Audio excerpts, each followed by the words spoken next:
Primatech peeps, welcome back to the Primatech Files, a Southgate Media Group podcast dedicated to all things Heroes Prime and Heroes Reborn related stuff. I am Lilith, and on a mission to find out who the father of the twins are is... It's me, Ricky, and here we are again for PrimatechCast number 2. We're back with the guys from HeroesCast. Well, some of them. So we've got Jeff. Hello. And we've got Miranda. Hi. Nice to have you guys back on, or at least have Miranda back on and meeting Jeff for the first time. Pleasure to meet you as well. Thank you again. I just want to start off with a couple of small questions because I was just re-listening to the old episode we just did, and there's a couple of things that I wanted to ask Miranda quickly. How was your heart feeling when real Miko met real Ren for the first time? Well, it was sort of sad because she didn't remember him, but then it was happy at the very end, so I'm okay with it. And I think did you change your mind on Melina by the end of the series? Yes, I guess. Yes, yeah, I'll say yes. I'll say a very hesitant yes. And Jeff, I think you had a very unenviable task on your HeroesCast. You've even labelled yourself the Debbie Downer of the podcast. I don't know why. I enjoyed it, but for some reason I kept finding those nitpicky things that just irritated me. And so, yeah, I did take quite a bit of abuse from not just the cast, but the listeners as well. So. It's a rough road to hoe, but I hoed it. But you think the finale redeemed the show overall, though, didn't you? So absolutely, I was very happy with the finale. Most of it, anyway. We did have a few things we weren't real clear about, i.e., Matt and Hero. But other than that, I think we thought it was fun and we enjoyed it and absolutely redeemed the entire show. And I think one of our listeners said it best that some heroes, whether it be mediocre heroes, is better than no heroes. Yeah, definitely. Lilith, do you agree with mediocre heroes being good heroes? No, not at all. This almost tarnished the Heroes brand, quite honestly. Had this finale been an epic fail, it would have been really a tough road to go to even consider anything else in the Heroes universe, whether it be video games, comic books, or anything else like that. So I'm glad that they did pull it around, but it was really risky because it was looking rough for a while. See, Jeff, we have our own Debbie Downer on our show. I'm not a Debbie Downer. I'm a Patty Pragmatist. Virtual high five, Lilith. It was hard to tell people that you still liked Heroes a lot of the time. At first, everyone was into it, and then it seemed like about halfway through, especially when the hiatus came out, there were very few people that were still into it, unless you were hardcore like we had been. And so it was almost like you're one of those. I watch Heroes, and I'm in the closet, and I don't really tell anybody. But here I am. I feel like it was only people who were reviewing the show and people who were podcasting about the show who were still watching by the end of it. But no, it's one of the questions we've got. So I guess we'll go straight into this. So what did we say we were going to do? We're going to do a for and against, a kind of healthy debate between people who love Heroes, and yeah, we'll go with that. We've got some questions. We're going to pit ourselves against each other, and yeah, we'll see how it goes. So I guess the first one we're going to go on to is Evernow and how we felt about Evernow, and I guess we need someone who wants to be for Evernow, so that would be me. And who wants to go against Evernow? That would be me. So we've got HeroesCast facing off against each other first. So ladies first. Jeff? No, I'm joking. Miranda? Oh, that was good. No. Okay. The cool thing about Evernow is, one, have you ever seen it in any other television show quite like they did it? No. Two, the characters that they introduced that were based around Evernow, very awesome. Three, it was a very cool power. I mean, that was one I had never thought of. You could make and control video games and put people into video games. Who would have thought of that? Okay, I'll let Jeff go. Those are my three big awesome things about Evernow. All I had to say about it from the very get-go, it bothered me. The very first episode, I was like, what in the heck does this have to do with my heroes? it didn't seem to add anything. They could have told that same story, I think, differently. And it oftentimes seemed to give them an easy out in how to deal with things like locking people away where they couldn't be gotten to. That's an easy out? It was easier for them to say, oh, we'll just zap them into a computer instead of saying we have to hide them or we have to keep them in the coma room where they have the little things in their necks. It just seemed like an easy way to be able to make things happen, like hero disappear forever, you know? I think instead of an easy way, I think it's a creative way. If you were naming random powers that you'd like to have, would you ever have one that you could create a real life video game and put people in it? Never. And that's why I would never think about it. So it makes it creative, not easy. Creative, I'll give you, but I don't know. It just, from the very get-go with Katana Girl and Rem, it just didn't seem to make any sense. By the end, mind you, it did. I was, down with how it ended, and I love Ren. Yay. I wasn't a big fan of the Evernow part of Heroes. It didn't seem to fit with what we were used to. Okay, so Lilith, do you wanna weigh in before I cast my final decision? I think we know where I'm gonna go, but still, Lilith. I commend Tim Kring for coming up with a creative idea of giving us something we've never seen in Heroes. It was a way to add action and give us those fights without, they kind of blew the budget, but kind of without having at 8:00 on a Thursday night, not gratuitous violence or anything like that. But at the same token, from the beginning, it was definitely clear to me that it was two things: Deus Ex Machina and a cash grab to tie into the video games. I love your last thought right there. I didn't even think about that. It absolutely does tie in. Which came first, the chicken or the egg, though? The actual concept came first, according to Tim, so. Well, and it makes sense because this was supposed to be an Xbox thing, so that makes sense. But at the same time, I thought it was very cool how they incorporated it. Okay, so I'm going to weigh in now. And when Evernow first happened, I was, what the hell is going on with my heroes?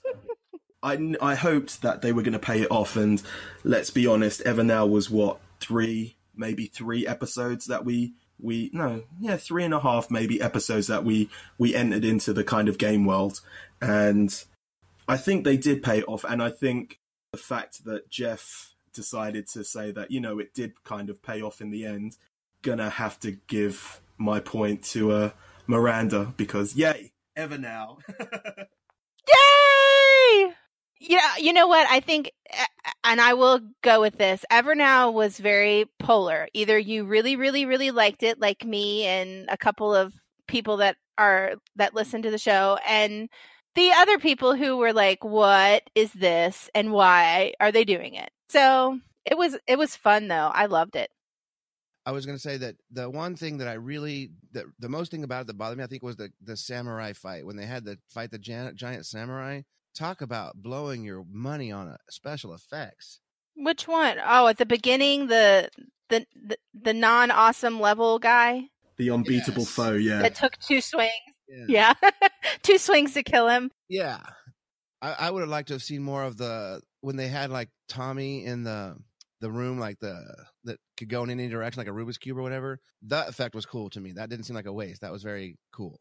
That part of Evernow, well, I guess that really wasn't Evernow, but yeah, it was. Well, yeah, it was. He was trapped in Evernow, so it was. Yeah, that was cool to me. I thought that was really a well done, way to show he's inside of a place that's not in reality and not make it a video game. Also gave him a way to find out to remember his memories again and give us Nathan finally, because I think Deus Ex Machina. Who would care to take the pro that HRG should be dead? What? I'm unclear of what we're going to say here. We're giving pros and cons on how he died. Oh, gotcha. Okay. On his character's ending, I guess. All right. So I'm gonna tentatively be for HRG dying and his death. I'll be against then. Okay. 2 men enter, 1 man leaves. Go. So, Miranda, you go first. Go on. Oh, you're gonna make me go first again? How very polite of you. Okay. First of all, he didn't have to die because, one, yes, he saved him and became the catalyst, but anyone could have been in that place, i.e. the evil wench that was trying to destroy the world, or Quentin, who has lost his sister and really now has no meaning whatsoever. So the concept of why he died is just so his character can have an ending, and it makes me sad because other characters could have had an ending too. Most importantly, it could have been a bad guy instead of someone who helps people. What I got from the episode came out was HRG was going to die by a car landing on top of him. He was always meant to die that way, and the only way that Tommy could think to give his grandfather, or at least, to save the world, was to choose someone who would become the conduit. And he thought, he went through all the timelines. That's what he said. He went through all the timelines. They just didn't show it very well. And the smallest butterfly was Noah taking the place and taking his place to save the world. I also think it's a nice little bookend to kind of his story. Whereas in the beginning, he's always regretted not talking to Claire in the past 4 or 5 years. And he was always, when he found out about Claire, he did everything he could to try and bring her back to life or to save her. That's what mostly, him going back in time was him trying to find out what happened to her so he could try and fix it. But he knew it was too big a butterfly to kind of step on. And he couldn't save his daughter, but he could save his grandkids. And I think it was a nice little way for him to kind of to bookend that character. I'm not saying I like it because I want him to be in another series because he's one of the best actors on the show, but I think his role can be filled in by Quentin now. So that's what I'm taking heart in. So yeah. But don't you think it would have been better if you know that you're going to leave Erica in the future? You're going to make her disappear in a future that doesn't exist. Why not use her as the conduit, and then you can keep your grandfather around, just save him and keep him there? Because you're technically using the villain to save the world, which can make people think she's been redeemed. That's what I'm going to go with at the moment. She's not redeemed. We just killed her. She's a necessary evil kill. That's also murder for one of our heroes. Because I think the reason why he left her in the future was because he wasn't going to get his hands dirty. He wasn't going to kill her. The timeline being rewritten and her being left there or like disappearing, that's not kind of on him. That's not like he's got his hands bloody. Whereas taking her back and using her, it's not really a sacrifice. It is murder. Whereas, they're forcing her to do it. Whereas HRG's made the choice. Like HRG could have easily just said, don't take me to there, just let me die by a car landing on top of me. But instead he decided to save his grandchildren because he couldn't save his daughter. All right, currently I'm at a tiebreaker. Lilith, you have anything to weigh in on? I mean, I get it. Believe me, I get the character growth and the arc for the character, but it's stupid. We all know Jack Coleman is the bee's knees. He is the face of Heroes. And because you couldn't get Milo back, you couldn't get Hayden back, you couldn't get Zach back. So, I mean, going forward, they should have actually just let the twins, if you're talking about a heroic sacrifice, the twins should have sacrificed themselves to save the world because Claire would have done it. She would have absolutely done it herself and not involved anybody. I'm just saying. He didn't have to die. Other than the fact that Jack Coleman doesn't want to do another Heroes series. That's the only reason why he died. Exactly. Well, no, I think Claire would have tried to save the world, but she also would have lived for the most part. We don't know that for sure, though. I suppose. But also, I think we're talking about HRG's death, not Jack Coleman leaving the show. But that's what it boils down to, though. But it sways it to my side, because it's HRG's death. I love the stepping on the smallest butterfly analogy. That's something that I think is in all kinds of time travel movies. You do the least a bit of damage to the timeline, and so with that I agree. But it's HRG, so you don't kill HRG. You let him, walk off into the sunset. I agree that the twins should have been taking the bullet, or Erica. Either one of those I'd have been fine with. Or Quentin. I love Quentin, but he totally could have filled in as that sacrificial lamb. I don't want to get rid of Quentin. I like him. He was too funny. I liked Quentin, but anyway. Okay, so what's the verdict? I think it's a draw. I really do. Oh, Yeah, wuss. I just can't fall on one way or the other. Okay, if I had to pick one, I'm gonna go with Ricky. Yeah. Yeah. I blow raspberries in your general direction. I guess the next one is new characters, and I guess we're just going to compare them to the old characters. I guess we'll go with like how you think effectively they used the new characters. So who wants to take the reins on this? Lilith. Who wants to be for the new characters? It's hard. I think it's hard to group them all into one thing because there are some that I did think were okay, but there's some that were absolutely wasted of airtime. Yes, let's do them individually. I guess we'll start with, we'll just go with the mains, or the people who are said on the mains on the Hero Wiki. So the first one that obviously comes to my mind is Quentin, because he's the best. So yeah, who wants to be for? Are we going to go with whether the character was successful or whether we should see them in another series, or who had the biggest impact? I guess we should go with, and who had the least. Okay, then. So we'll go with Quentin first, I guess. I think Quentin had a huge impact. I'll take the yes for Quentin's side. Oh, I'm going to have to... Oh, man, Miranda, do you think you could even do no to Quentin? Shall we just... Because we all know we all love Quentin, right? Shall we just... Let's move Quentin out of this, because I think we're all... No, I can do Quentin. I'll do against Quentin, because I do have something that bothered me about Quentin. Okay, go on then. I'm not going first again. All right. Quentin obviously provided comic relief. It was the best part about Quentin, I thought, was when he was teamed up with HRG. That's when he really seemed to come into his own. He wasn't like just a gaming brother that sat on the couch in the webisodes. And then, having to struggle with, he almost had to kill his sister once, and then having to actually do it later, I thought was a great tie back in. I just think without Quentin, a lot of this wouldn't have happened. And believe me, this is hard because in the very beginning, when I was watching the webisodes, I didn't even think he was going to be in the regular series. I had no idea. So to see him come in and have such an impact, I don't think you could have done this without a Quentin character.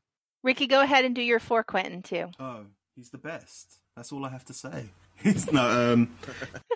I think he went through the biggest character arc, and one of the biggest character arcs. I think he's a natural kind of, especially with the ending, he's a natural replacement for kind of HRG. Will he be as kick-ass as HRG? No, but he's that kind of protector of Evos now, and that's kind of what his lot in life. I think I thought that he was going to die straight, like pretty much early on, and never come back. And I really rejoiced when he came back to life, even though he was quote unquote evil Quentin, because let's be honest, the only reveal of him being evil Quentin was him making the phone call, and everything after that, he was pretty much the Quentin we know and love, except he's trying to convince his sister.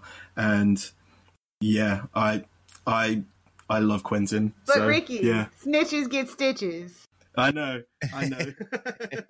Also, he had the best speech out of the entire series.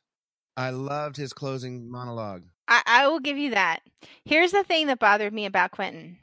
In the beginning, he was so completely set. He had a one-track mind. He was not wavering, other than the fact they didn't like the idea of killing people. That's fine. But after they made him die and come back, when the butterfly got stepped on, they made him so wishy-washy that they made him his character was completely gone. It was completely messed up. They redeemed it at the end, but why couldn't you keep yes, I understand there needs to be character growth, but that wasn't growth. That was like, I don't know, we shouldn't do this, but we should do this, and are you sure? And like, he was so wishy-washy all through the middle of the season. It drove me crazy. Just to counteract that, I think Quentin's mission, or his mission for his arc, was to find his sister and to save his sister. And from the middle, where he was basically with his sister again, he was still trying to save his sister. He was trying to persuade her to not do the things she was doing. He realized she was too far gone, and that's why he kind of turned against her, because he had to change. He knew he wasn't going to be able to save his sister, so why not try and save the world? And I was with him the whole way. I wanted Phoebe to be redeemed, but I realized that she couldn't be because of everything she had done. So yeah. I just wonder, see, if it was me, regardless of what she wanted, I would remove her from that situation. Like, he just went he went to the Erica side because that was the easiest thing to do. He could have taken her and said, "We're leaving. If you don't go, I'm not staying here. If you don't go, fine, you stay with her." You think his sister would have left him at the very beginning if he said, "I'm leaving, come with me"? He could have done that, and then he would have been the same Quentin. You know what I mean? Like, his character had gone from being so focused to getting her out of that situation to then being wishy-washy with Erica that it bothered me. That's the best I can do of being against Quentin. Sorry. I chalk that up to weak writing, but I totally get what they were trying to get across with the whole journey of Quentin. And yeah, I love Henry Zebrowski, and I couldn't believe that they had him on Heroes, and I fell in love with him from the minute the prequel webisode series hit. We were just like, yep, this is our guy. We're Frady Cats. Boom. Enough said. And so, I don't know, like, I can get the annoying things, because sometimes it was annoying with his so-called, heel to babyface, back to babyface, kind of thing. But that's just kind of a writing thing. And I thought that the actor handled it with a lot of grace and class, and still kept me laughing and still made me really sympathetic. So, it's basically nothing you can say to turn me against Quentin. I'm sorry. I know. Can I now be on the Quentin side, for Quentin side? Okay, he was so funny.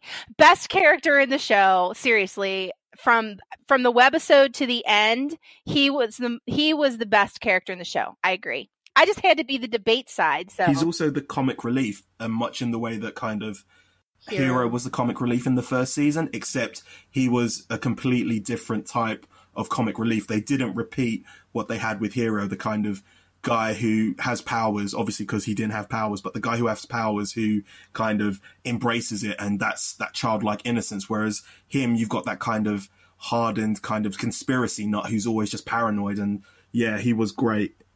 They gave him some of the best lines, and I agree with Jeff. The ending monologue with him and the interrogation room was epic. It was really, really well done. I loved it so much, I stole it and made it our closing for our final episode. I don't know if they gave him the best lines. I think when the DVD comes out, we'll see a lot of improv from Henry Zebrowski. Yeah, that's what. Who did we do the interview with? Well, it was a couple people. They said, yeah, he totally improvised those lines, and they were so good that they kept them in.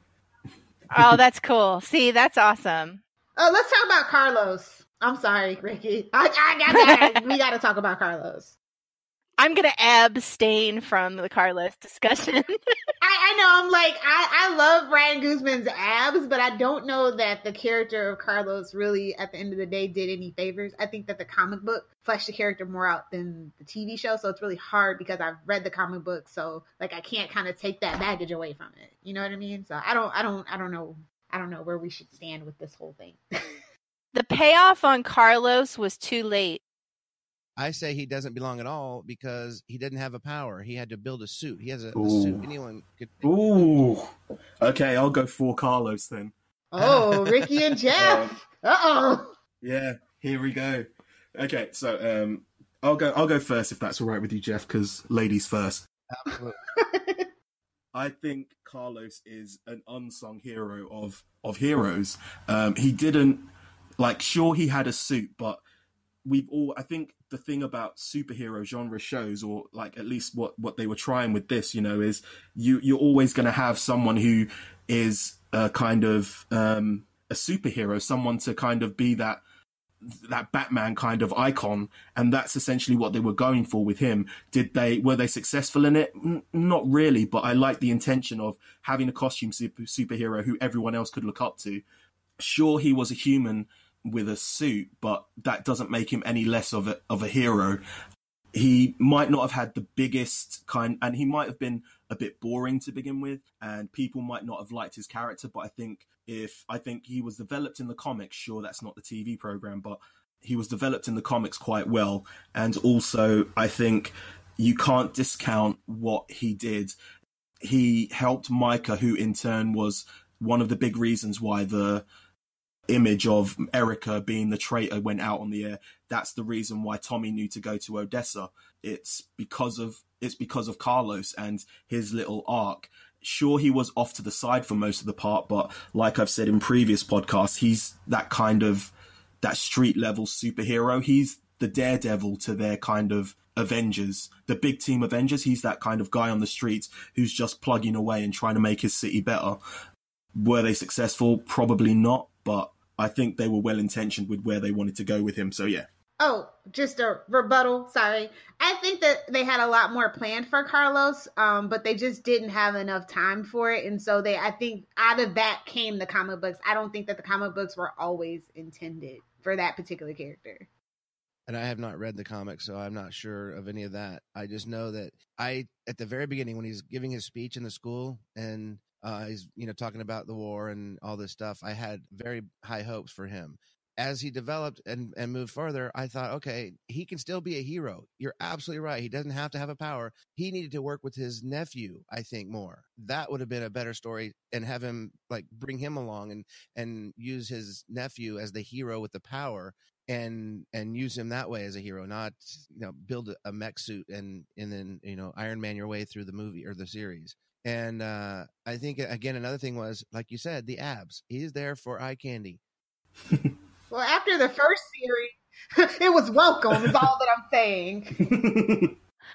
I'm not going to poo-poo the abs. I think that his story on the television series, because we haven't read the comic either, could have had more airtime, but the problem was they were filling it with stuff we didn't need, with stupid Emily and stuff like that they could have put more of Carlos and his story in there, because it had a lot of potential. And we didn't even get the payoff with him until the very end, when they finally said, why he was El Vengador and what the whole relationship with Farah was. And until the last 4 episodes or 3 episodes, we had no idea what was going on with, how Carlos was the way he was. And they waited too long to give you his payoff. If they had spread it out, then I think Carlos' story would have been better. And maybe if they had added a few more scenes from those comic books, or a few more scenes of his story earlier, before the June the 13th episode, I think that his character would have been more successful in the series than it was. But he is pretty. I have no rebuttal. Okay.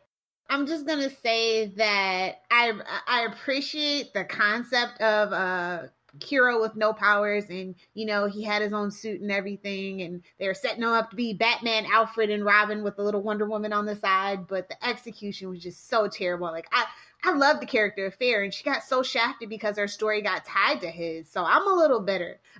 Great concept, poor execution. Yeah, I like Farah. I concur. When she was with Melina. That story had legs. I don't think Carlos got interesting until we realized he had a connection to Farah. I think that's what made him a bit more interesting. So, yeah. Mm-hmm. I guess we'll move on to, as Jeff mentioned, Emily. Let's move on to human Emily. We love you, Gatlin. Let's just all throw that out there first. Let's separate the actors from the character. We say after talking about Henry Zabrowski and abs for the past 2. So yeah, let's make that distinction now. Who wants to be for Emily? Well, just because we're gonna say bad, I'm gonna say bad things about her character, and I'm sorry. I like her. Don't like her character. Is there anyone who wants to be for Emily? I'll be for Emily if nobody else wants to. And I guess we've got Miranda going against. So who wishes to go first? I'll go first, since I know she doesn't like to. Bless you. I was very actually intrigued by Emily, because they made her seem so ambiguous at times. Is she playing for the other side? Is she just seriously this goody good with a great conscience? I mean, the only real bad thing she did was what she did to Brad, and Brad was a douchebag, so I can totally understand why she did what she did. And I mean, come on, Robbie K is so dreamy, wouldn't you? But no, I really liked that she was so ambiguous at first, up until the very last episode. And I was like, okay, I guess she's good. So they kept me guessing with this character, but also she was driving Tommy. She was very much that Wes without the douchebag kind of thing that was for Claire. And I like that. They went to Paris, and that's really when I was like, okay, I don't even care about Brad. Brad can kick rocks now. They just had really good chemistry together too. And it was a really good story until till towards the end where she just kind of got lost. But then she got paired up with Ren, and it was like, oh, I never expected this. I think they really did a really good job with this character from start to finish. Better than most female love interests on Heroes, definitely. Caitlin. Okay. I didn't care about Emily pretty much at all until she was with Ren. And then I was like, okay, at least now she has a purpose. She's chasing down her boyfriend and helping him figure out where to go. Honestly, Emily's scenes could have been all done differently. We didn't find out anything about her personally. She had no background. We have no idea what her family was like. Like, her character was so sketchy that's why you were intrigued, because we know nothing about her. She just leaves her hometown and goes with Tommy's mom, or not bio mom, but regular mom. And she has no regrets. She doesn't care. It doesn't seem like she cares about anything about her but her new boyfriend, which teenagers do that to a certain extent, but not quite as drastically as Emily does.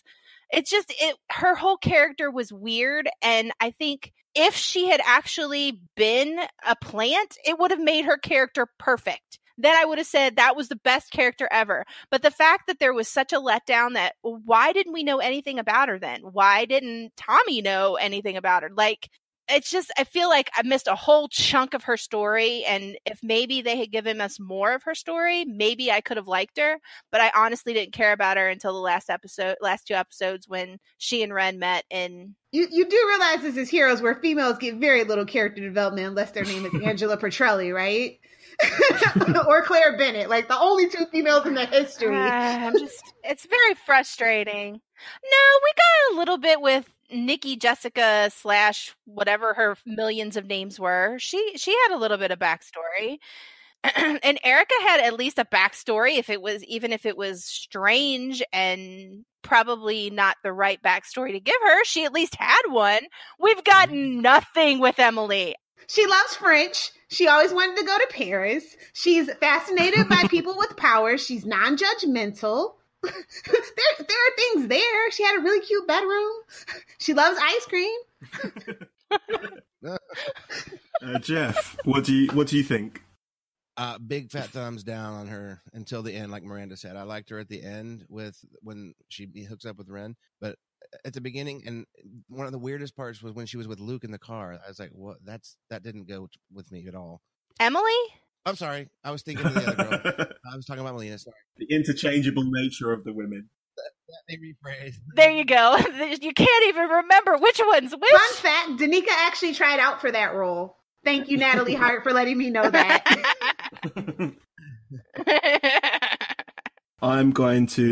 I'm the same way. I kept thinking that something was going to happen, and she was bad, and it just never developed. She never again talked about her family once she was out of there. It was just seemed like fluff, total fluff.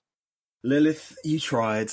I did like the aspect that she was kind of Tommy's pushing towards his destiny, and I think Tommy obviously kind of needed that because he was Tommy and not Nathan at this point, so he needed kind of reminding, and she was that kind of Gwen Stacy kind of thing.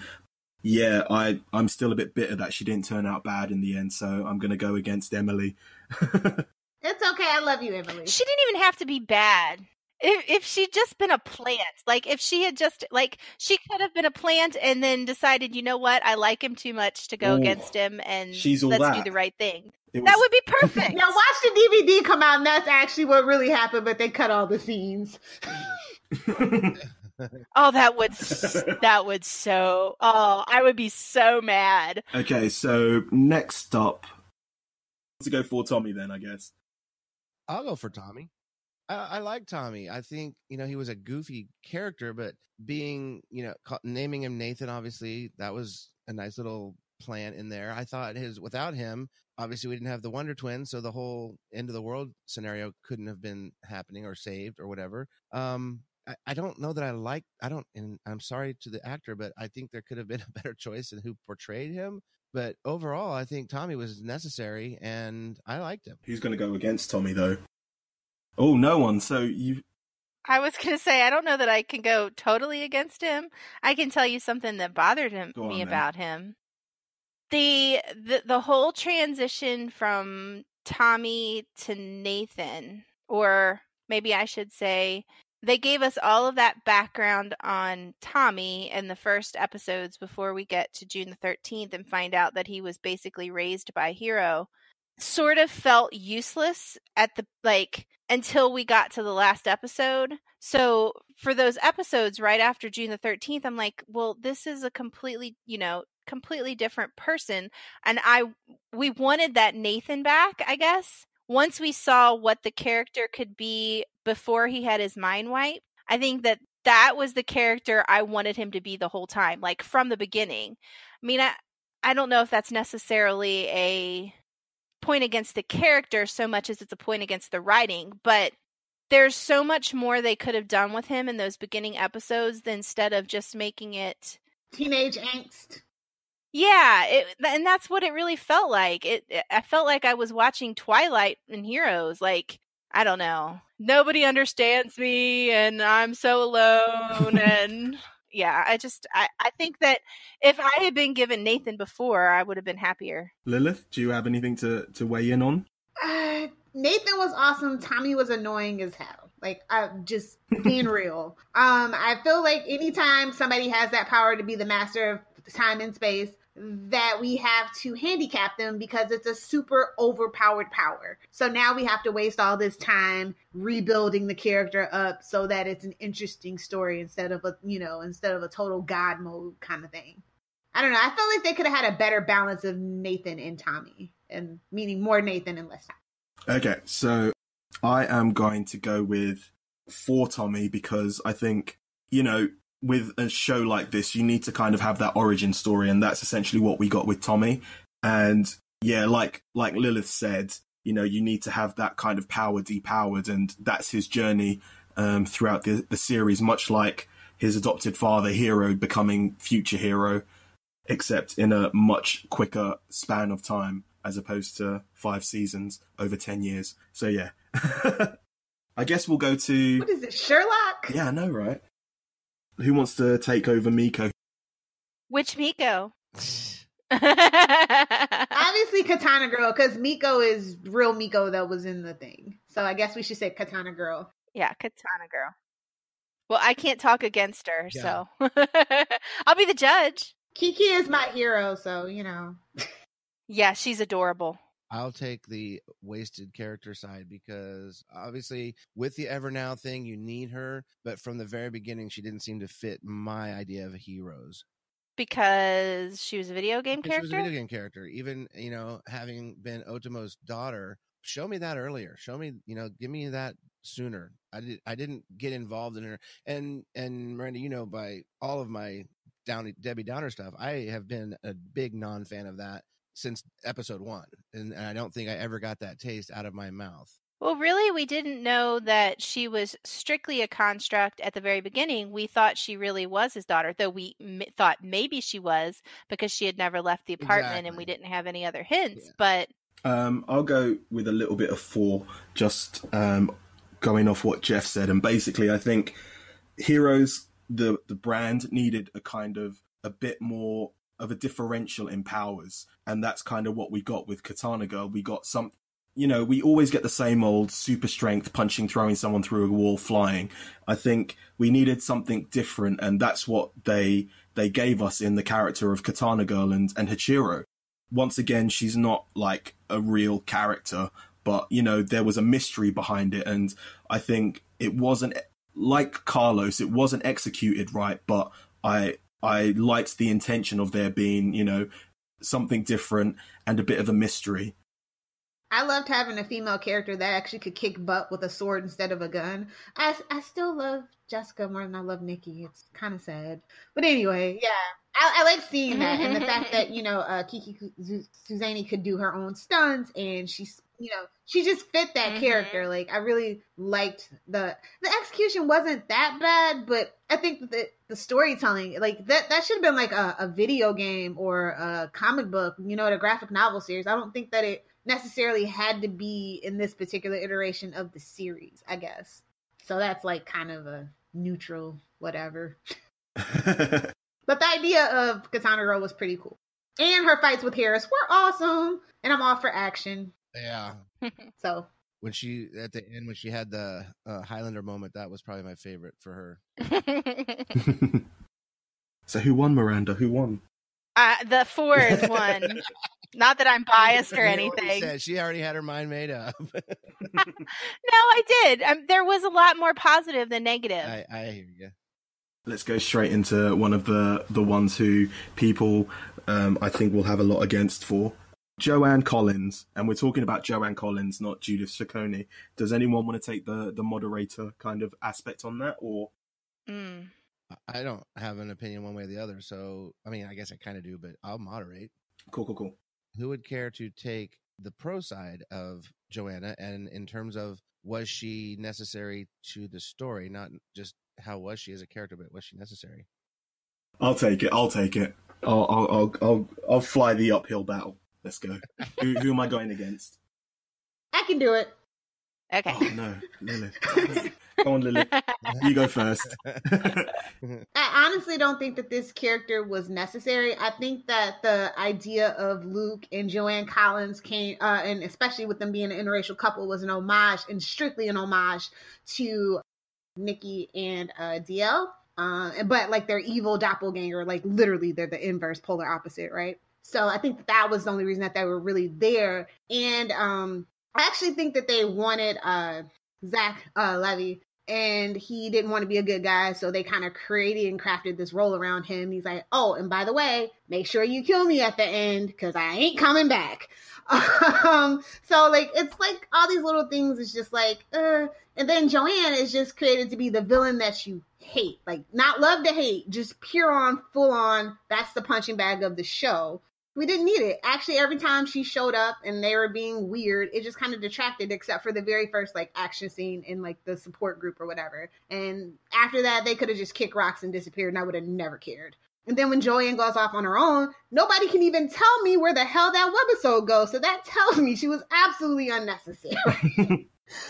It's unfortunate. Like I like the idea of a evil female villain killing and revenge for her son. Like it was a really like good, moving, touching bio that they had, but the execution was just so bad. It's like I don't know what they were thinking with this character. And then on top of that, to have a webisode series, a 2-parter on nonetheless, and it's just like, and then she meets up with Erica, and it's like, okay, but you're not gonna take her to the future with you? Whatever. Like, it was just so weird and bizarre. And maybe some things got left on the editing room floor that would help make a little more sense of it. But as it stands, the way that the series aired, I'm still scratching my head about this. I really am. I don't understand the character of Joanne Collins. Joanne Collins is your typical evil for the sake of being evil. I think, especially in Heroes, there's too much morally grey, and I appreciated there being someone who was evil just for the sake of being evil. I think they might have missed out on a trick in giving her sociopathic tendencies.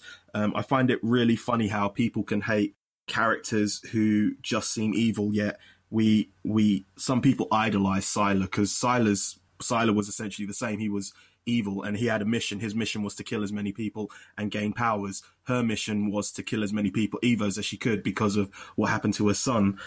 I just find it funny how she wasn't as complex as Sylar at all. She was flat and one-dimensional. Yeah. That's what people hated. Yep. Okay.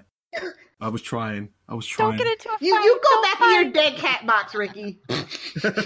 This is the end of Primatech Files. I will say this: she had one of the coolest death scenes. Here's what I will say in defense of Joanne. She was a very good plot device for the character of Luke. Other than that, her initial scene and her death scene were the best two scenes that she did. The death scene? The scene in the Yes, I loved it. I loved watching her just go up in flames. The scene with her in the cafe or in the little ice cream shop, that one was good too, but it wasn't as much fun as the shootout at the beginning. I think because it was more about her relationship with Luke than it was about her killing off more people. I guess, is that the best way to say that? I'm not sure. Yeah, I agree. She did have the coolest death scene. That up in smoke was very sweet. I think it's because I hated her so badly. But that's the thing, though. You guys hated her so badly, and she did what she was meant to do. She was meant to be a villain. Sure, you may have hated her because she was one-dimensional, but she's still a villain at the end of the day. And I think if they had given a bit more time to let the death scene process, it would have been more of a bigger moment than just what happened. But yeah, that's my last point, and trying to win Joanne some good points from any Heroes fans. So yeah. You fought a brave battle, Ricky, but I went up in smoke far too quickly. I can't call you the poof. Do Luke? Who wants to moderate Luke? I'll moderate him. And for Luke? I'll go for Luke. I like Luke. Okay, I'll go against Luke. Okay. All right. For Luke, I think, again, as Lilith said, had that first scene been the only scene and not anything else, that would have been even probably better, especially in terms of Joanna. But the development of Luke as he realized he had a power, and then starts, his story arc into realizing he has to make a sacrifice to give them more time or whatever. And I still hold on to the contention he's not dead, but anyway, I think his character showed a lot of growth, and it kept me involved in that whole story, and him and Melina in the car was a little weird to me, but other than that, I liked Luke as a character through the entire series. I really liked the idea of a vigilante couple taking out Evos. I really enjoyed that, and I think they made Luke morally grey far too quickly. Also, his quote unquote relationship with Melina was really icky. And yeah, it's really weird. Like, I understand why he's doing it, but, I can totally see where HRG was coming from when he was saying, stay away from my granddaughter, even though, he kind of sacrificed himself for the world. That's about as much. Oh, and also, let's talk about his bad man voice, trying to do a Harris Prime and failing miserably. These are bad points. What are we talking about? I have no idea. We're talking about Luke's his evil man voice right at the beginning. His bad man with bass. Exactly, but oh, okay. There we go. Sorry. I just want to say that one of the most ridiculous scenes in the whole series comes courtesy. I mean, Heroes Reborn, not Heroes Prime, because let's be real, there's been plenty of ridiculous stuff to happen. But it's when he's killing himself and Melina saves him. She looks around. Now, there's still tons of people, but they don't notice it. And then he goes, "Oh yeah, I know who this kid is," and I'm just like, "Oh, of course you do." Convenient plot point is convenient. Okay. As far as grading, let me separate and say, Zach Levi, I love you. You are so adorable. I think in this debate, I'm going to say the cons have won. Sorry, Jeff. So we have one left, and she is the person Ren? we know the most. No, this is only main people. Ren's not main. He's a main in my heart, damn it. I love you, Toru. He's a main in all of our hearts. Like we love Harris you. is a main in my heart. He's not a main? Are you kidding me? Let's be real. A lot of the quote-unquote supporting characters are so much better than some of these main characters. Like, Casper was just great. Mm-hmm, was awesome. Exactly. Ren. Who else was there who was... Taylor. Farrah. Eve, my little baby. Exactly, but let's talk about the person who we know the most about and was the most developed character on the show, Melina. Who would like to be in charge of 4 Melina? I just Not can't. this guy.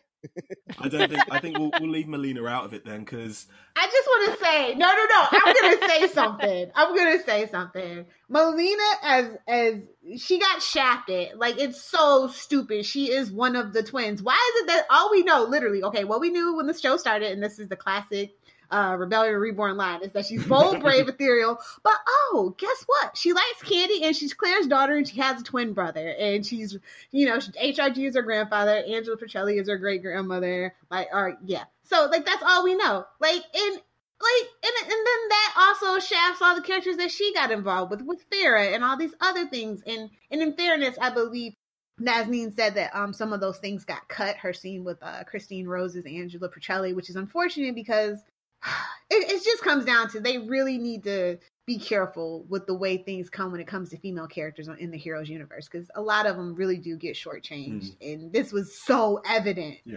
Well, if you think about it too, why couldn't she have been the main character instead of Tommy? Why did we have to follow Tommy? A wasted plot point as well, yeah. They set it up that way too, because I thought she was going to be based on, the whole intro, all the commercials and stuff leading up to it, where she's in the snow and her hands are up and the eclipse is there and we see her and the whole thing starts with her causing or trying to hold something back.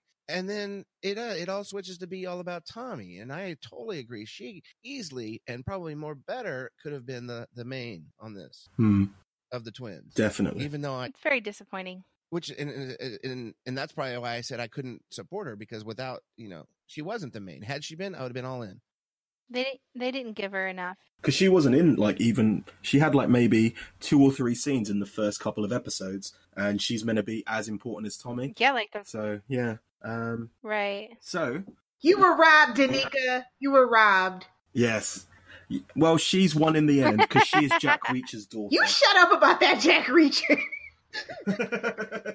Yes? Wait, I love Jack Reacher.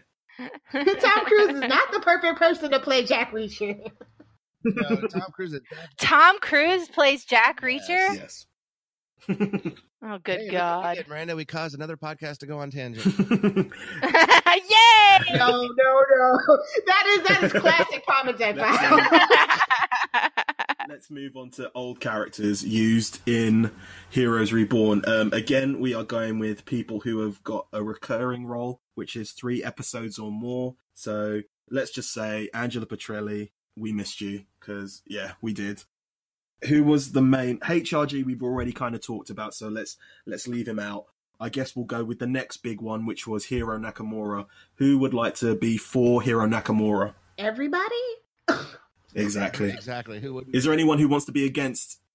If Laura was here, she'd be against, but I don't think that there's anybody here that's going to disagree. I loved having everything about his plot in this version of Heroes. Him being the adoptive father was my favorite as one myself. I totally dug that storyline. Yeah, I really liked just seeing a version of Future Hero, someone we'd been kind of clamoring for since episode 4 of season 1. Yeah, I just really am glad that we got that. And yeah, more Massey. Always a good thing. The only thing that I didn't like was how his ending was sort of nondescript. Ooh. It's a cat box. It's a cat box. Here's my theory on what happened to Hero-san. So, using one of the many competitors of Heroes, Big Bang Theory, you have Schrodinger's cat, or however you pronounce it. Yes, Schrodinger's cat. Yes. You have a cat in a box with a vial of poison. It can go off at any time. The box is closed. You never know whether the cat is alive or dead. This is exactly what happened to Hero. He is put in the box of his house with the poison, which is Harris, and the door was closed. So we never know if Hero is alive or dead. So let's just take that into solace. Yes?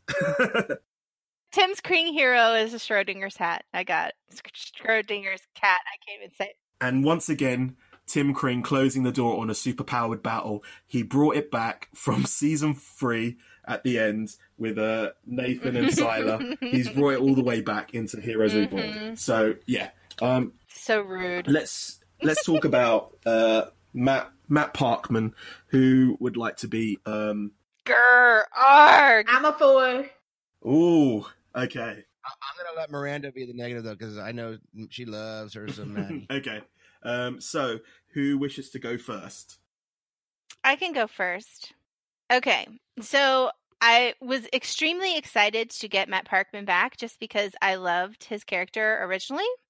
Things that I was upset about, and the reason why I don't think they used him correctly was, first of all, I don't think that the reasoning for him going bad was enough. Like, it wasn't enough of a reason. If maybe she had taken his family and was holding him hostage, I can see him going to the dark side. But the fact that it was just to get a chance to go to the future, and how did he find out about this in the first place? Like, it was all suspect. And the fact that he was running this whole big mansion full of crazy people just by a recording on a tape of his voice bothered me. And the fact that they left him sitting in a car in a ditch and they don't tell you anything about what happened to him. That is all the reasons why I think they misused my Matt Parkman. Schrodinger's cat.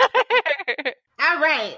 So it makes complete and utter sense about why Matt Parkman is the way that he is in this future, because they gave us the seeds in 5 years gone. And the theme of poor Parkman is a chump, that was never going to go anywhere. And that's exactly how his storyline ended. So I think that it is like why I hate it, because I love me some Grunberg and I love me some Matt Parkman.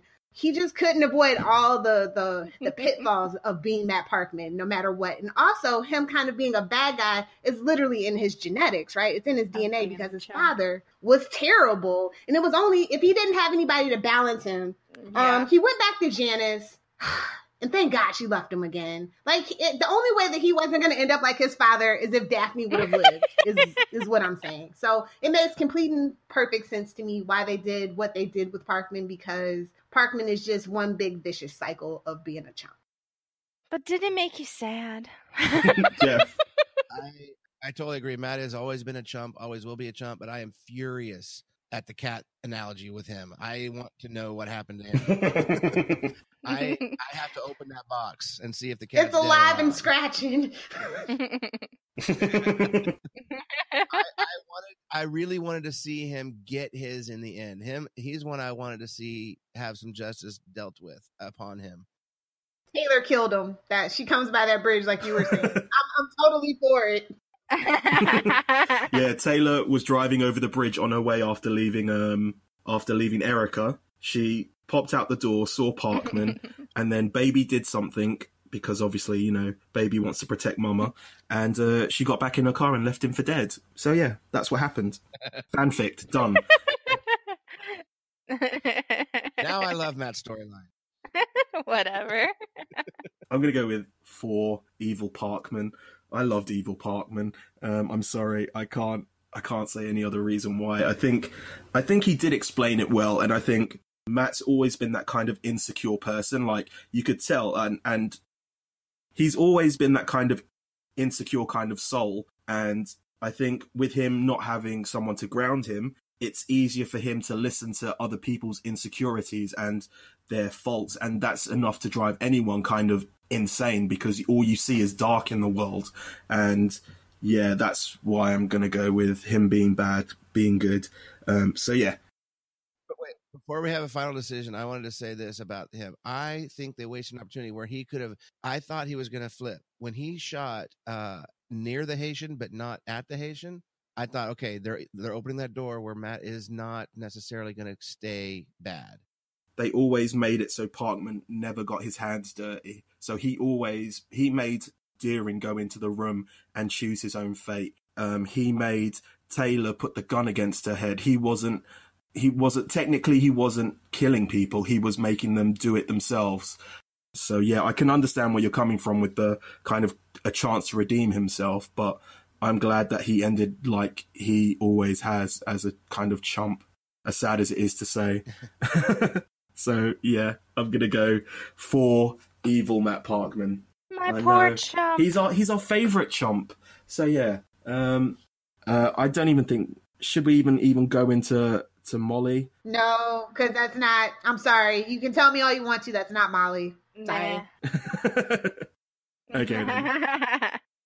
Who wants to go for Mr. Renee? I'm going to go for Renee, and I'm going to do it on behalf of Laura. Who wants to go against Renee? I'll go against Renee. I've got no choice. No one else will. Laura's theory is, and I started to see it as a very logical, that he is more important to the entire story than we were ever led to believe. As we went back and watched some rewinds of the original run, Prime, Heroes Prime, he was in it a lot more than we remembered. And, you know, the Helix turns out to be a key for Ren, and the Helix was on him all the time. So he had this key. I don't know if he used it as a key. We don't know. But I loved the fact that he was dispersed all the way through it. We did have a couple of our listeners comment or question what happened to that timeline where he killed HRG, and we just assumed it's going to be one of those smashed butterflies. But other than that, Tried to kill, yes. Other than that, though, I think it was, if you're going to have a familiar face, put him in. I like that. I have nothing against the Haitian because I love Jimmy Jean-Louis. I think he's a great character, so there's nothing much I can really say. Let's just go with, I'll try and explain what happened to that butterfly. So I think the reason why he didn't die was because Noah used Casper to erase his memories as opposed to the Haitian, so he never went to go kill him. But then that also creates another butterfly in the fact that that's where he starts his journey, by meeting the Haitian. So yeah, I'm all confused again. Well, I want to say that you guys are absolutely right that the Haitian is a way more important character than most people realize. I mean, he's always been working for Angela Petrelli, and she gets vision, so he's in the absolute best loop, best inner circle ever. And as you notice, you know, she's looking after Claire, and he's looking after Claire. He knows that Claire is pregnant. He knew about the twins. I mean, if you read the novelization of the ebook, which is supposed to be canon, it's basically implied that he knows the secret, and he, like, Claire was going to actually meet him and tell him and things like that, and then things went sideways. And so, yeah, he's absolutely more of an important character than most people realize, and I like that it's very subtle. Yeah, he's just always there. I guess there's only one other character that we can talk about who returned, who was recurring, which is Mr. Micah Sanders, Hero Truther himself. Is there anyone who wants to go against him being in the show, or how they misused him or whatnot? I'll say one thing that I think that was weird, and I mean, once they showed it, it was okay. When he left with Carlos, when Farrah got shot in place of Melina, he left with them instead of staying with one girl that was supposed to save the world. Like, I kept thinking, well, why would you go with them instead of going with the people that are trying to save the world? Like, that was weird to me. But then we find out he needs to be there to set all the machines on at the hospital. But Hashtag Team POC. Blame it on the writing. Let that marinate for a second. I think they have their own little super team going on. They're their own little mini Avengers. They're the Teen Titans, I guess. You're just mixing up all the companies, Ricky. The Teen Titans. Well, you know, that's what I do. They're all one big happy family. It's called Amalgam. Guess we've gone through all the old and new characters, so shall we do Claire? Let's talk about, how do you guys feel they did without having Hayden Panettiere back? If they had her back, we wouldn't have had the twin story. That's all that I'm saying. If they had her back, I'm not sure I would have watched it. Exactly. I was going to say, I don't think it would have been worth watching either. It would have been too much of a rehash. The thing that I thought was funny was they kept popping her in there, like, through her pictures and, you know, her video clip and all that. So just enough to you know, make the people who are watching the commercials go, oh, look, she's back, but not. Sorry, we've probably just gone against, like, the for and against now. We'll just go through these questions. Not getting Hayden Panettiere back, I'm glad about it, because I had my fill of Claire by the end of season 3 or even season 2. But they made her like a main character. She was mentioned in nearly every episode. She was the focus of the show for the first half of the season. And yeah, how do you feel about how they killed her off? How do you guys feel about it? Meaning how her death, like how the kids caused her death? Like the explanation, yeah. I thought it worked. Were you guys satisfied with her kind of her the way of taking her out? I don't think you were, Jeff. Were you? I'm trying to remember now. What was the final thing that her Tommy took her ability. I don't remember being upset with that. Was I? I don't remember. Somebody was. I think it's just upset with her being dead and everyone wondering how. No, I think now if I did say anything, I don't know why I would have, because it does make sense to me in terms of his power and then her having, being able to die. It might have been back before we knew how and why she died, this wipe. So that makes sense. Lilith, what did you think about? I'm just going to say that if we had Hayden Panettiere or even Milo or even Zach separately, not together, because that would have just never happened, I think that the ratings would have been higher, but the story would have suffered for it. I was totally perfectly fine with how they wrote Claire out of it. I was, honest to God, I was expecting at the end of the series for them to go all the way back to the beginning and stop her from jumping from the Ferris wheel. So I'm really glad it didn't turn out that way. Plus, Hayden Panettiere is going through her own little situation. So, I just got really annoyed with people. Where's Claire? Where's Hayden? And I'm like, she's not coming. Read the damn news. I think that's the most annoying thing about Claire, is that everybody kept asking where she was. I thought it was clever how Tommy at the end said, I must save my sister, save the world, or something like that, instead of save the cheerleader. I thought that was pretty cool.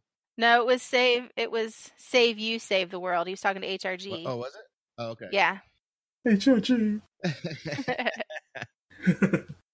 So let's talk about.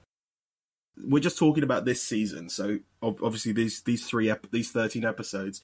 Do you think Heroes Reborn has been kind of unfairly compared to Heroes Season 1? Like, what are your thoughts on like the kind of the two different shows? I'll say for sure I unfairly compared it to Season 1. I had very specific ideas in my mind how I wanted this show to come, and it didn't. And so I think that's a lot of what gave me my Debbie Downer status. I was really hoping for more of something like fresh, but still continuing. And so I was, disappointed at first. Like I said, overall, by the end, I gave it a thumbs up, but I did think unfairly that it was going to be much more like the original series, the first season. I think if you think about it, really, even the second and the third and the fourth season of the original run was all compared to the first season too.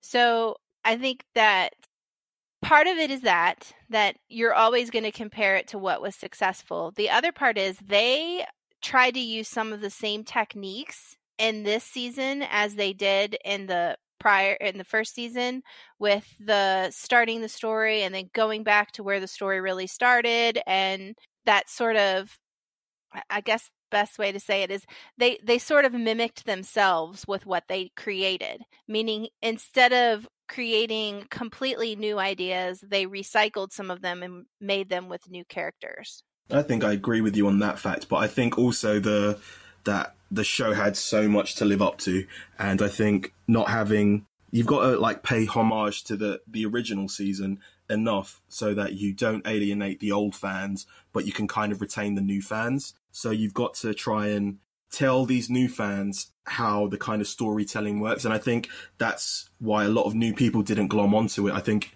if it had gone into Netflix binge watch mode, it would have worked, but it's just a different form of storytelling, which I don't think a lot of people are not used to, but I think you've got a new kind of TV viewer who's very quick to have answers, and going week to week or even episode 10 to episode 11, it's just not enough for them to retain. But yeah, I think it was very unjustly compared to season 1, because I rewatched season 1 before this happened, and I think everyone was watching it with nostalgia eyes. Like, everyone remembers all the good about season 1, but there was quite a bit of bad about season 1. So yeah, I enjoyed this season for what it was. It was a kind of standalone, using old characters to kind of tell stories, but ultimately focus on these new characters. I think that Heroes Reborn is actually better than Heroes Season 1. It did. Ooh. Yeah, I do. I think that the premiere especially was better, and the finale was better, and we had more powers. And yeah, they both got bogged down in the middle, but that when we came back from that break from the first season of Heroes, oh my God, how long did it take? And they kept saying, we only have so much time to Kirby Class. I'm like, are you sure?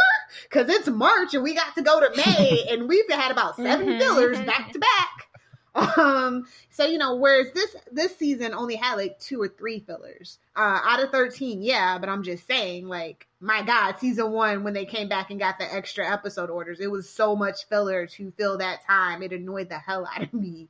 And we only closed the door on the hero fight. I mean, I feel like a lot of the stuff that we got was like an apology. Like, I think that the premiere of Heroes Reborn was this beautiful love letter that Tim wrote to the old fans. And it just touched me the first time that I watched it. Now, when I watched it 2 or 3 times, I started nitpicking, of course. But the first time, I was really emotional. And that's saying a lot, because I'm a cold-hearted witch. Just ask Ricky. So I think that it was a lot of pathos put into this series and a better production value. And they really did go out of their way to be even more diverse than they were the first time. Although they did do the hashtag rapey thing. So maybe that overrides everything. I don't know. I don't even know anymore. I'll say also, I'm one of those who went back with nostalgic eyes and probably shouldn't have. But the one thing that I truly love that they did was use the same bump, like music tie-in. That really, especially like you said in that first episode, I got so pumped just hearing that music that I couldn't help but be drawn back to the original. And I did not go back and watch it, but I do know that when we went back and watched some of the later seasons, I did find it was like there was a lot more bad than I remember there being bad. So I think, and the other thing, I also said the exact same thing about binge watching this. It certainly lends itself, I think, for a better overall experience if you do binge watch it. That's what I've told everybody who's asked me for a recommendation. If you're going to watch it, I was like, just wait until after the last 3 episodes air and watch the whole thing at one time. I said that I don't know how many people I told that to during the hiatus. That's why we were down so many viewers. Sorry, it's all my fault. No, they were never going to have a season 2 right after Heroes Reborn. It was always going to be another mini event when nostalgia resurfaces ugly head. This has been a terrible 2 years for nostalgia. I'm just saying. Who would you have guys like to have seen from the old series brought back into maybe a new season? Tyler. Who of the new characters would we take on to a new season, or who of the old characters? Who would you bring from Heroes Reborn and Heroes Prime into a new Heroes Reloaded? A new Heroes Reloaded. Okay. People that I'd like to see if there was another. Quentin, Ren and Miko, and from the old series, I would say open Schrodinger's box and Heroes Alive. And that's really all I need. Ando, maybe. I'd like to see Ando. We bring him from the past into the future. Ando and Ren in the same scene? Oh my God, it would be so much fun. I would like to see from Reborn, Quentin, the twins, to figure out what's going on with their parentage, Siler and Nathan. What, Nathan? Nathan Prime. I wanted to meet his namesake. Nice.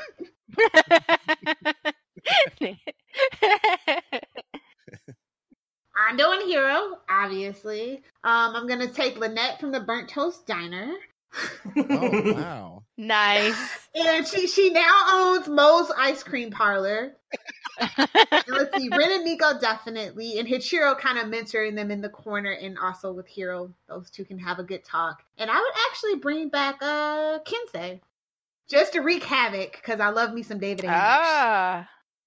Yeah, I know, he was fantastic. I think the only people I'd bring back is, I really do like Team POC or the Elvenga Truthers. I really do like them. I think they need a bit more screen time. I'd bring them back just to develop them a bit more. They could have a spin-off. Melina back, but not Tommy. Webisodes!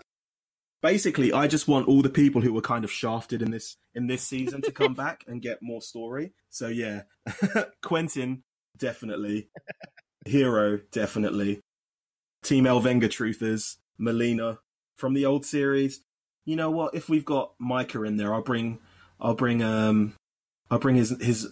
Monica back as well, because that's an easy power to kind of use. Ooh, that's a good one. I didn't think about Micah. Yeah. Nice. No one mentioned the Haitian. He's gonna just be in the ether somewhere watching us. Yeah. He's obvious.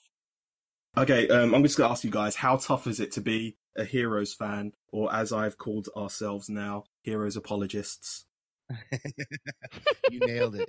That's exactly what we are, because even from the get-go, I was looked down upon when Heroes first was on. I had a certain group of people who liked it, but it's always been this geeky thing. But now that came back, it was really hard because even the people that watched the first episode said, "You're still watching that?" By the time I was on the third or fourth, they're like, "Yeah, I'm still watching it. I'm a Heroes person. I'm in it for the long haul," as I had mentioned on our podcast. It doesn't matter, however this comes back, whether it's on Netflix or, webisodes or whatever, as long as it's video, I'll be there to watch it and probably podcast about it.